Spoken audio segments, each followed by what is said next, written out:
अभी हम लोग वेक्टर अलजेब्रा से, वेक्टर एनालिसिस से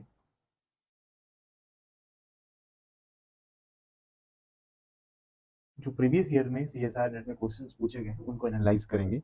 तो सबसे पहले लेटेस्ट एग्जाम से शुरू करते हैं, तो जो कि दिसंबर 2024 का है।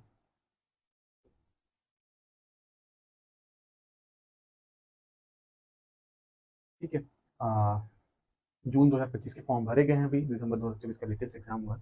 तो मैंने पेपर देखा तो डायरेक्टली वेक्टर एनालिसिस से क्वेश्चंस नहीं आए। ठीक है, लेकिन कुछ एक क्वेश्चन हमको मिला जो कि एक्चुअली इलेक्ट्रोमैग्नेटिक थ्योरी का है, बट उसमें जो अभी हमने पढ़ा है उसका इस्तेमाल किया जा सकता है।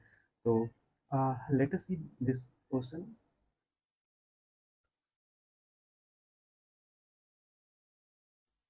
ये क्वेश्चन आईडी है, यू कैन चेक। और इसमें क्या है कि एक स्टैटिक इलेक्ट्रिक फील्ड दी हुई है, और इस इसके लिए हमें चार्ज डेंसिटी कैलकुलेट करना है, इस चार्ज डिस्ट्रीब्यूशन की। ठीक है, तो यहाँ पे डायरेक्टली हम लोग गॉस लॉ का इस्तेमाल कर सकते हैं। We know from Gauss law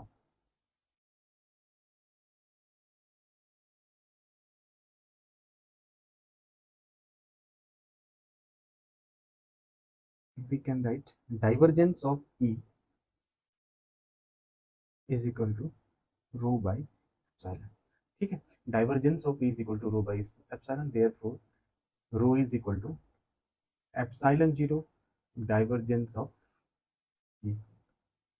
ठीक है, हमें इलेक्ट्रिक फील्ड दी हुई है, रो पता करना है। ठीक है, तो अब ये जो इलेक्ट्रिक फील्ड है ये actually spherical polar coordinate system में दी गई है। ठीक है, तो हम लोग को डाइवर्जेंस जो कैलकुलेट करना है वो स्पेरिकल पोलर कोऑर्डिनेट सिस्टम में कैलकुलेट करना है। तो इसमें इजी ये है कि सिर्फ आर है, तो we have not to think about component theta and phi. ठीक है, तो एक्सप्रेशन थोड़ा सा आसान होगा। तो हमें याद है हम लोगों ने कर्वीलिनियर कोऑर्डिनेट सिस्टम में डाइवर्जेंस का एक्सप्रेशन सीखा है। वो क्या होता है, सपोज किसी वेक्टर के लिए अगर हम लोग लिख रहे हैं vector A is equal to A R R cap, not A R, just A U U cap के लिए अगर हम लोग लिख रहे हैं, तो हम लोगों को पता है divergence of A is equal to 1/h1 h2 h3 del by del U, और ब्रैकेट में A you h2 h3।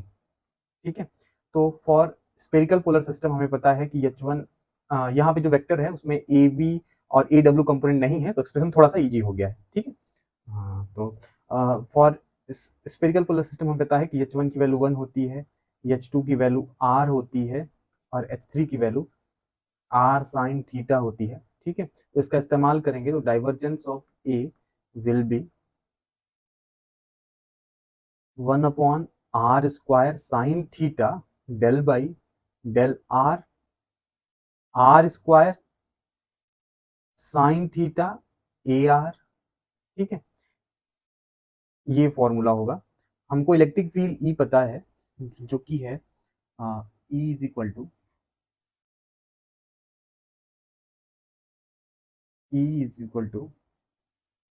Q by 4 pi epsilon zero exponential to the power minus B R by R cube vector are.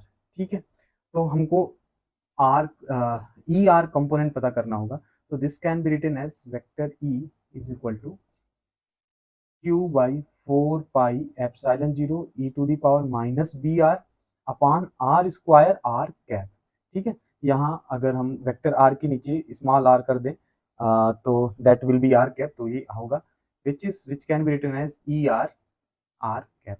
Therefore, we have ER is equal to Q by 4 pi epsilon naught e to the power minus BR upon R square। ठीक है, तो अब हम इसका divergence calculate कर सकते हैं। Late us सी। तो now divergence of E is equal to 1/r² sin theta del by del r² sin theta and ER। ठीक है, तो ये होगा 1/r² sine theta del by del R, R² sine theta E R की value क्या है, let us see from previous page, E R is equal to Q by 4 pi epsilon 0 E to the power minus B R R square, ठीक है। तो Q E to the power minus B R upon 4 pi epsilon 0 R square, ठीक है। तो ये are square इस are square को cancel कर देगा, ठीक है। और क्यू बाई 4 पाई एप्सिलॉन 0 इस आर से फ्री है तो वो बाहर रह जाएगा। तो हम, और ये साइन थीटा इस साइन थीटा को कैंसिल कर देगा, तो we will have Q by 4 pi epsilon 0 R square, okay, del by del R E to the power minus B R, ठीक है। तो Q by 4 pi epsilon 0 R square, ये हो जाएगा E to the power minus B R into minus B. तो this will be divergence of E will be minus q e to the power minus b q e to the power minus b r upon 4 pi epsilon 0 R square, ठीक है। तो ये divergence हुआ electric field का, तो therefore charge density should be epsilon 0 divergence of E, ठीक है। तो अगर इसमें एप्सिलॉन 0 से मल्टीप्लाई कर दें तो this will be minus B Q E to the power minus B R upon 4 pi R square. The expression should look like this, ठीक है। लेकिन ये पूरी तरह से सही नहीं है, because at R is equal to 0 this is incomplete, ठीक। यहाँ तक वेक्टर अलजेब्रा का काम खत्म हो गया, वेक्टर अलजेब्रा से हमें ये मिला। अब हमें थोड़ा सा और ज्यादा सोचना होगा, और कोई अगर हम ऑप्शन देखें तो इस तरह का कोई ऑप्शन भी नहीं है, इससे मिलता जुलता कोई ऑप्शन नहीं है। तो ये थोड़ा बहुत इससे मिल रहा है बट कंप्लीट ये नहीं है, तो थोड़ा सा हमको इसको और सोचना होगा। तो इसमें क्या है कि ये solution, this solution is not defined at, is not defined at r is equal to 0, ठीक है। r इज इक्वल, जब r की कोई फाइनाइट वैल्यू है तब तो ये सोल्यूशन डिफाइंड है, but r is equal to 0 पे नहीं डिफाइंड है, ठीक है। तो इसमें r इज इक्वल टू 0 पे इसको डिफाइन करने के लिए इसमें एक और एडिशनल टर्म होना चाहिए which is Dirac delta term. तो जो डेंसिटी होगी वो दो टर्म से मिलकर बनी होगी, एक फॉर r ग्रेटर देन 0, एक for r is equal to 0।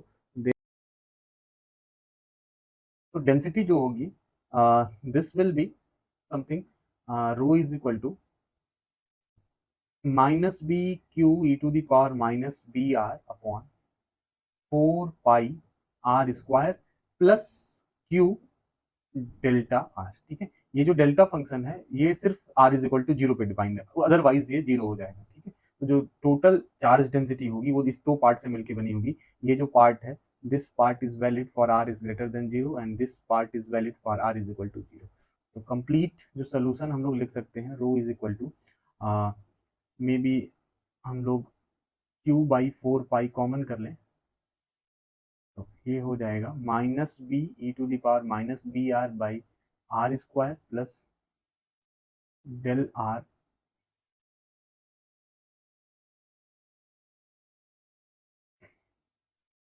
4 pi del R, ठीक है। तो मेरे हिसाब से ऑप्शन 4 इज करेक्ट, ठीक है। यहाँ पे थोड़ी सी ऑप्शन में गड़बड़ी है, लाइक सब जगह E to the power minus B दिया गया है which is not B, which is E to the power minus B R, ठीक है। तो ये एक्चुअल पेपर में नहीं था ऐसा, ये हमको लगता है टाइप वगैरह करते समय ये चीज़ें गड़बड़ हो गई हैं। तो option 4 is correct in this question, okay. फिर जून 2024 की तरफ चलते हैं।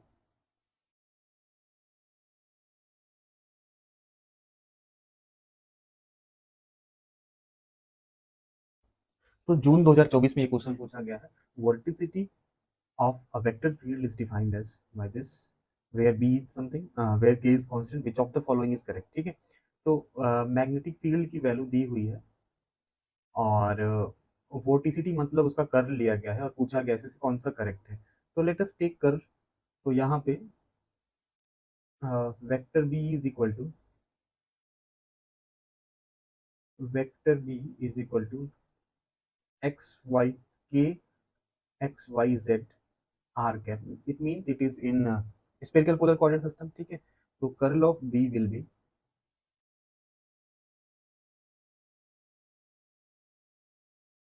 1/r² sine theta R cap R theta cap. अगर हमको एक्सप्रेशन याद है स्पेरिकल पोलर कोऑर्डिनेट सिस्टम में कर्ल का, तो उससे हम लोग ये लिख सकते हैं R sine theta phi cap del by del R del by del theta and del by del phi. ठीक है, और यहाँ इसके नीचे के एक्स वाई जेड, यहाँ जीरो यहाँ जीरो। ठीक है, तो ऑब्वियसली अगर हम इसको सॉल्व करेंगे तो 1/r² sine theta R cap R cap का कॉफिशियंट जीरो होगा, सिर्फ थीटा कैप और फाई कैप का कॉफिशियंट आएगा, तो हम लोग उसमें लिखेंगे -r theta cap in bracket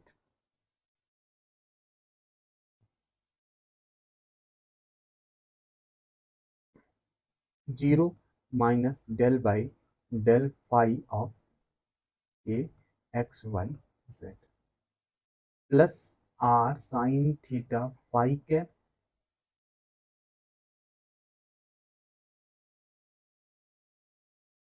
zero minus del by del theta के एक्स वाई जेड।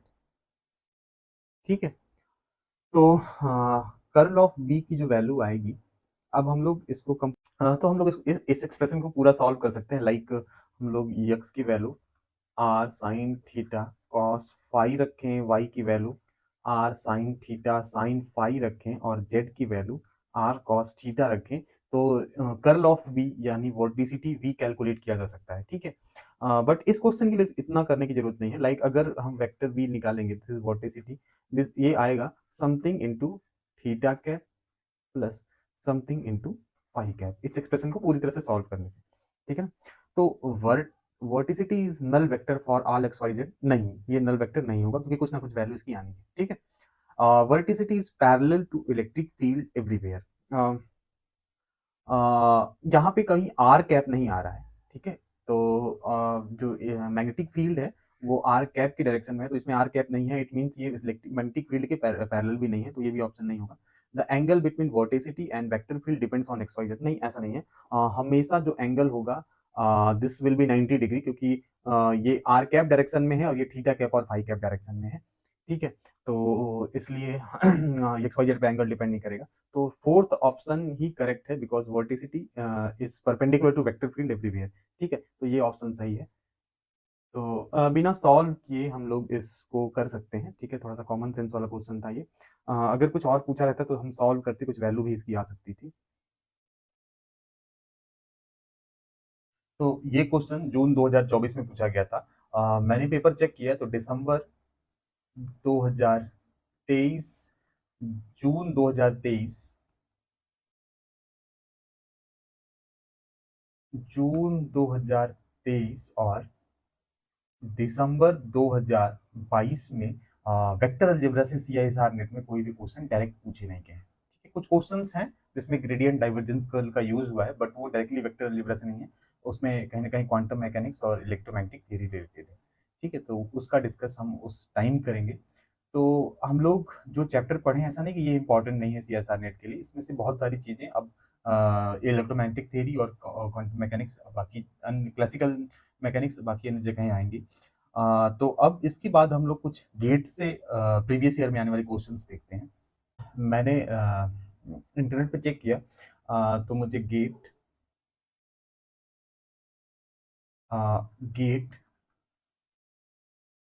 2025 का लेटेस्ट पेपर नहीं मिल पाया। आई मीन गेट 2025 का पेपर नहीं मिल पाया, तो हम लोग इसको नहीं डिस्कस करेंगे।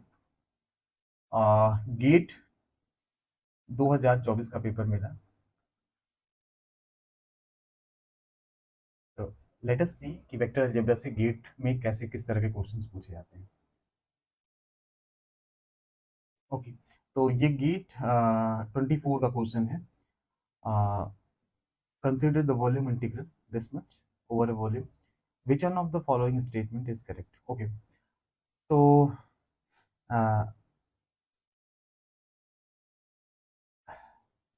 थोड़ा सा ट्रिकी है लेकिन इजी क्वेश्चन है। लाइक हमें पता है this is Laplacian of 1 by r, and we know that we can write Laplacian is in the form of divergence of gradient. Okay, तो सबसे पहले हम 1 बाई आर का ग्रेडियंट लेंगे, फिर जो रिजल्ट आएगा उसका डाइवर्जेंस लेंगे, दैट विल बी लैप्लासियन। ठीक है, तो दिस विल बी, अगर हम 1 बाई आर का ग्रेडियंट लेंगे तो ये minus 1 by R square R cap होगा। ठीक है, और ये माइनस बाहर हो सकता है, तो minus divergence of R cap by R square. और अभी हम लोग पहले ही पढ़े हैं, जानते हैं कि R cap by R square का जो डाइवर्जेंस होता है, ये डेल्टा फंक्शन होता है, डेल्टा आर की वैल्यू 1 होगी। ठीक है, तो इसका आंसर होगा 4 पाई। तो इस हिसाब से ऑप्शन ए करेक्ट है। हमें पता है कि गेट में एक से ज्यादा भी आंसर सही होते हैं, तो वी विल चेक। तो integrand vanishes for R is not equal to zero, जो कि सही है। अगर आर जीरो के अलावा कुछ और वैल्यू है तो डेल्टा फंक्शन की वैल्यू जीरो है, this will also be correct. I is equal to zero if R is zero not inside the volume, ये भी सही है कि डेल्टा फंक्शन जब वैनिश करेगा तो इंटीग्रल की वैल्यू भी जीरो होगी जब R is equal to zero उस वॉल्यूम के अंदर नहीं है। Integrand divergence as R tends to infinite, ये सही नहीं है। तो इस हिसाब से गेट में फॉर दिस क्वेश्चन मेरे हिसाब से ऑप्शन ए बी सी तीनों सही है। ठीक है, और ये एक अच्छा क्वेश्चन है, थोड़ा सा ट्रिकी है। हाँ, तो स्टार्ट करते हैं। एक्चुअली ये मैं पहले रिकॉर्ड कर चुका था, बट बाद में मुझे पता चला कि माइक काम नहीं कर रहा है, तो इसलिए मुझे फिर से इसको रिपीट करना पड़ रहा है और जस्ट वॉइस के लिए। तो ये क्वेश्चन गेट 2024 में पूछा गया है। तो इसमें एक वेक्टर दिया गया है और एक क्लोज्ड पाथ दिया गया है, और इसका लाइन इस पाथ के अलॉन्ग इस वेक्टर का लाइन इंटीग्रेशन पूछा जा रहा है। ठीक है, तो हम लोग क्या करते हैं, हमें पता है स्टोक्स थ्योरम ये कहता है कि अगर किसी वेक्टर का लाइन इंटीग्रेशन निकालना है क्लोज्ड पाथ के अलॉन्ग, तो आप उसका उस वेक्टर का कर्ल लेके उसका सरफेस इंटीग्रेशन कैलकुलेट कर सकते हैं अलॉन्ग द सेम सरफेस। ठीक है, तो हम लोग क्या करते हैं, पहले वेक्टर लिख लिए, फिर से उसका कर्ल लेने की कोशिश।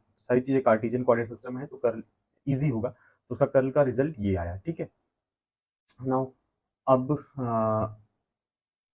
जो कर्ल था वो ये है, तो हम उसका अब इंटीग्रेशन करेंगे। जो सरफेस डीए होगा, तो जो डीए सरफेस इस प्लेन के लिए एक्स वाई प्लेन है, तो डीए की वैल्यू जो होगी वो D X D Y Z cap होगी। तो यही हम लोग सेम यहाँ यूज करेंगे, D X D Y Z cap. तो Z cap dot Z cap 1 होता है और Z cap dot X cap 0 होता है, तो सिर्फ 2z D X D Y आया। और 2z इस इंटीग्रेशन से फ्री है, लाइक वो कांस्टेंट की तरह ट्रीट होगा, इसलिए वो बाहर चला गया। देयरफॉर और इंटीग्रेशन ऑफ dx dy मतलब इस सरफेस का, इस पूरे सरफेस का एरिया। ठीक है, तो ये यूनिट लेंथ है, यूनिट लेंथ और यूनिट विड्थ है, तो एरिया 1 होगा। Therefore dx integration dx dy 1 होगा, तो i is equal to 2z। तो i is equal to 2z आने का मतलब ये है कि कर्ल ऑफ f जो है वो जीरो नहीं है। ये यहाँ से बात क्लियर है। ठीक है, सिंस हम लोग बात कर रहे हैं z बराबर जीरो सरफेस की, तो z की जगह जीरो रखेंगे तो i is equal to zero हो जाएगा। ठीक है, अब देखते हैं ऑप्शन क्या क्या है। तो सबसे पहला ये है ऑप्शन की circulation of F dot D L along path gamma is zero, तो ये सही है। Second option F is not non conservative. Since अगर कोई सिस्टम या कोई फोर्स कंजर्वेटिव होता है तो उसका कर्ल जीरो के बराबर होता है, यहाँ पे कर्ल जीरो के बराबर नहीं है, इसका मतलब ये कंजर्वेटिव नहीं है, तो ये सही है। ठीक है, divergence of F is not is zero, तो यहाँ पे एफ है, अगर इसका डाइवर्जेंस हम लोग कैलकुलेट करें तो वो जीरो नहीं होगा, इसलिए ये ऑप्शन गलत है। और option D, F can be written as gradient of a scalar field. अगर एफ कंजर्वेटिव होता तो वो स्केलर फील्ड के ग्रेडियंट में लिखा जाता, अगर वो नॉन कंजर्वेटिव है तो नहीं लिखा जा सकता, इसलिए ऑप्शन डी भी गलत है। तो मेरे हिसाब से क्वेश्चन नंबर 45 गेट 2024 के क्वेश्चन नंबर 45 में ऑप्शन ए और ऑप्शन बी करेक्ट। ठीक है, 2023 में पूछा गया है। लेट अस सी, हम लोग इसमें थोड़ा सा लेंदी है, बट लेट अस सी हम लोग इसको सॉल्व कर पाते हैं कि नहीं। तो इसमें क्या है कि एक वेक्टर फील्ड v है जो कि वेलोसिटी है किसी पॉइंट की on a thin horizontal disc of radius 2 metre moving in anti clockwise direction with angular speed this much about an axis passing through its centre. ठीक है, okay, if v is equal to mod of v, then which of the following statements is are correct. ठीक है, तो actually क्या है कि इस question में हम लोगों को बातें जो करनी होंगी वो सिलेंड्रिकल कोऑर्डिनेट सिस्टम में बात करनी होगी। कोई डिस्क है, ठीक है, वो अपने सेंटर के रेफरेंस में ओमेगा एंगुलर वेलोसिटी से एंटी क्लॉकवाइज डायरेक्शन में मूव कर रहा है। ओमेगा की वैल्यू भी दी हुई है यहाँ पे 2 रेडियन पर सेकेंड, ठीक है, और इस डिस्क की रेडियस 2 मीटर है, ठीक है, और यहाँ पे कोई पॉइंट है, उसकी वेलोसिटी v है, तो v विल बी, हम लोग कैलकुलेट कर सकते हैं, ओमेगा क्रॉस r, या v will be, omega means omega Z cap and r means small r cap, ठीक है। तो कांस्टेंट एक साइड और यूनिट वेक्टर का मल्टीप्लिकेशन एक साइड, ठीक है। तो vector v can be written as r omega phi cap, ठीक है। तो हम लोग सबसे पहले एक काम किया, वेक्टर v क्या है उसको पता किया, ठीक है। अब मॉड ऑफ v क्या होगा, small v means mod of v, this will B r omega. तो अगर हम ग्रेडियंट निकालें, ग्रेडियंट ऑफ v या तो इसकी वैल्यू होगी 1/r, नॉट 1/r, सीधे del by del r, r omega r cap, ठीक है। तो this will be omega r cap, और ओमेगा की वैल्यू दी हुई है 2 है, तो this will B 2r cap. तो हम लोग ग्रेडियंट निकालें, late us see what is divergence. So divergence of v, अब यहाँ पे जो v है वो स्केलर है, डाइवर्जेंस निकालेंगे तो this will be vector, and divergence of v is equal to क्या होगा, spherical polar coordinate system, cylindrical coordinate system में 1/h1 h2 h3 means 1/r, ठीक है, और डेल बाई डेल आर, और यहाँ पे देखिए अगर हम v के एक्सप्रेशन को देखें तो ए आर जीरो है, ए जेड जीरो है, सिर्फ ए फाई है, और ए फाई की वैल्यू आर ओमेगा है, तो हम लोग को डेल बाई डेल आर लिखने की जरूरत नहीं है, सीधे हम लोग डेल बाई डेल फाई लिखते हैं, और this will be A phi, ठीक है। तो 1/r del by del phi, और ब्रैकेट में आर ओमेगा, तो ना तो आर ना तो ओमेगा फाई का फंक्शन है, तो दिस विल बी जीरो। तो दूसरा रिजल्ट हम लोगों को मिला, divergence of v is equal to zero, ठीक है। पहला result gradient of v is 2r cap, divergence of v is equal to zero. Let us see what is curl, ठीक है। तो कर्ल के लिए क्या होता है, हाँ, हम लोगों को कर्ल निकालना है, और वो भी सिलेंड्रिकल कोऑर्डिनेट सिस्टम में। तो कर्ल ऑफ ए, हम लोग पहले फार्मूला अगर लिख देंगे कर्व लेना में तो ज्यादा इजी होगा, 1/h1 h2 h3 h1 u cap, h2 v cap, h3 w cap, del by del u, del by del v, del by del w, h1 au, h2 av, h3 aw, ठीक है। तो सारी values रखते हैं cylindrical coordinate system के लिए। तो this can be written as divergence, sorry, curl of v is equal to 1/r, ठीक है, r cap, r phi cap, z cap, del by del r, del by del फाई, del by del z, ठीक है। यहाँ values रखते हैं, तो h1 au, ये au जीरो है तो देयरफॉर h1 au जीरो होगा, av, av की वैल्यू r ओमेगा है, तो this will B r square omega, एक r और h2 की जगह पे लाना होगा, एंड दिस इज जीरो, ठीक है। तो अब इस डिटर्मिनेंट को सॉल्व अगर हम कर लें तो हम लोगों को कर्ल ऑफ v की वैल्यू मिल जाएगी। तो इस डिटर्मिनेंट में अगर हम देखें तो सिर्फ फाई वाला टर्म, सिर्फ जेड वाला टर्म सर्वाइव करेगा, ठीक है, बाकी आर कैप और आर फाई कैप का टर्म जीरो हो जाएगा। तो this can be written as curl of v is equal to 1/r, ठीक है, into Z cap del by del R, R square omega, ठीक है। तो this will be 1/r into 2r omega Z cap, R से R cancel हो जाएगा, curl of v will be 2 omega Z cap, ठीक है। ओमेगा की value हमको ऑलरेडी पता है, दिस इज 2, ठीक है, omega is equal to 2 radian per second, therefore it will be 4 Z cap, 4 Z cap. तो तीसरा रिजल्ट हमें मिला, दिस इज 4 जेड कैप। अभी हम तक हमें 3 रिजल्ट मिले हैं, gradient of v is 2 r cap, divergence of v is 0 and curl of v is equal to 4 Z cap. ठीक है, एक और बचा है लाप्लासियन। अगर हम लाप्लासियन ये का फॉर्मूला दिया गया है, अगर ये हम कैलकुलेट कर लें देन हम लोग कुछ कह सकते हैं ऑप्शंस के बारे में। ठीक है, हाँ तो let us calculate Laplacian. Laplacian means del square v, ठीक है, divergence of gradient is Laplacian.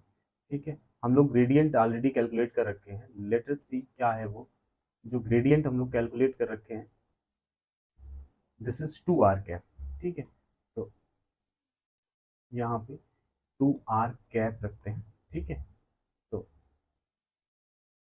Del square v, तो अगर हम लोग डाइवर्जेंस कैलकुलेट करें 2 r कैप का in spherical polar in cylindrical coordinate system, this will be 1 by r। ठीक है, और del by del r, r into 2। ठीक है, तो this will be 2 by r is equal to 1.5। Let us see तब क्या होता है, तो 1.5 मीन्स 3/2, तो Laplacian of v 2/3/2, it means 4/3। ठीक है, तो हम सारी चीज़ें कैलकुलेट कर लिए। ठीक है, जो जो इस क्वेश्चन में दी हुई थी, let us check the solution. तो gradient of v is equal to 2 r cap, तो ये सही है। ठीक है, डाइवर्जेंस ऑफ v इज 2, ये गलत है क्योंकि डाइवर्जेंस ऑफ v 0 है। Curl of v is equal to 4 Z cap, यह सही है, दिस इज करेक्ट। और फोर्थ ऑप्शन कट गया है एक्चुअली, तो जो ऑप्शन डी था, सॉरी, जो ऑप्शन डी था वो Laplacian of v is equal to 4/3 at r is equal to 1.5। तो हमने अभी पीछे प्रूफ किया है कि at r is equal to 1.5 it is 4/3। तो देयरफॉर मेरे हिसाब से इस क्वेश्चन के लिए ऑप्शन ए सही है, ऑप्शन सी सही है और ऑप्शन डी सही है। ठीक है, तो ये क्वेश्चन थोड़ा सा लेंदी था, थोड़ा सा ट्रिकी भी था, तो बहुत सोच समझ के लगाना पड़ता।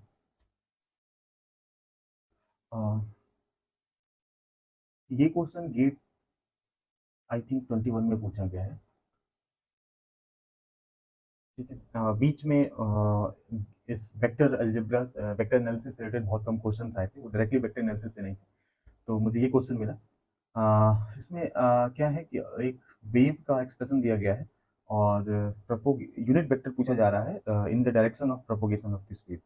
तो हमें पता है कि जो जनरल फार्मूला होता है किसी वेव का प्रोपोगेशन का, that may be a E to the power I vector K dot R minus omega T type का होता है। ठीक है, तो वेक्टर के कैन बी, अगर हम इस एक्सप्रेशन को देखें तो वेक्टर के can be written as 4i cap plus 3j cap plus 5k cap. ठीक है, और जो वेक्टर आर होता है, this is X I cap plus Y J cap plus Z K cap. ठीक है, तो इनका डॉट प्रोडक्ट कराने पे 4x plus 3y plus 5z बनता है। तो इसका unit vector this n cap will be vector k upon mod of vector k. ठीक है, तो 4i cap plus 3j cap plus 5k cap upon under root of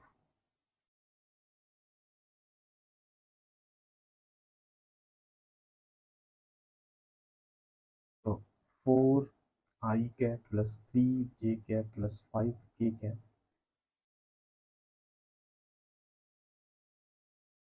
5√2। ठीक है, तो